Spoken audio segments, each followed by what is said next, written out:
morning everyone. Kasama ko po si R. Sebastian and si Quisa Palara. And Ara, ayun na si Ara. Ayun o, si Ana. Speaking of... Ako na. Ay, wala. So nandito po kami ngayon sa may apartment ni Ma'am April. Ayun, papasokin po natin yung kanyang apartment dito.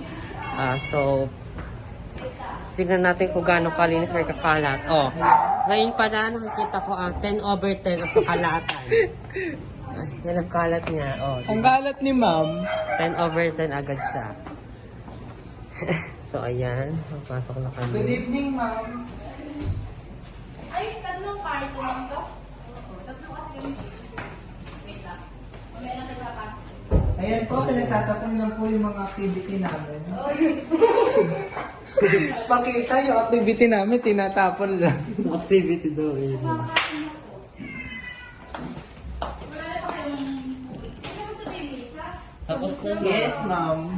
Bibili na lang kami pagkain. Dito kami kakain. Ayan.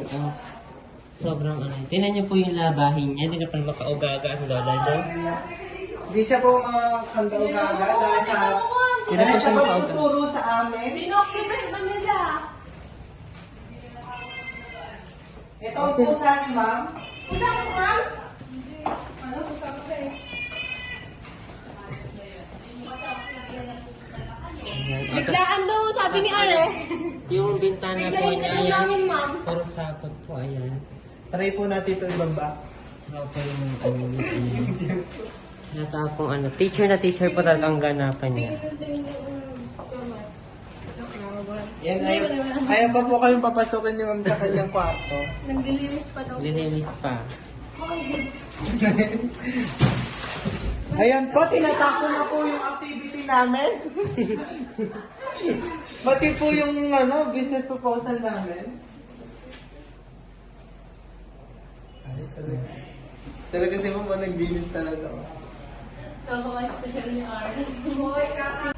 So, nandito na po tayo sa kwarto ni Ma'am April. Hoy! Ayun. Anak na yan. Sila Isa at Di pa ako nakakapag-plan siya. ito po yung mga Ay, ang ganda! natanggap niyang flowers sa mga All estudyante black dun sa top link. May ano yan, Then, ma'am? ayun po yung Merong mga belt? certificate niya. Business party. Ayan, Miss oh. Belinda daw? So, ito yung mga ayan. Ang ganda dito.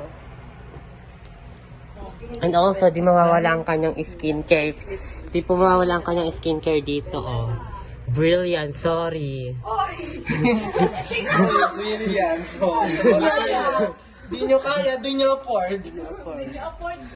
So hello mga kaperla, ito nga kagaling namin sa palengke. So ito nagbalat na kami naman, kakumain lang kami dito sa kwarto ni Ma'am April. So ang sausawan nga namin suka at saka asin. So nagulat din niya ako bakit suka ako yung sinasusaw sa mangga. So sabi nila masarap daw. So yun lang guys, thank you.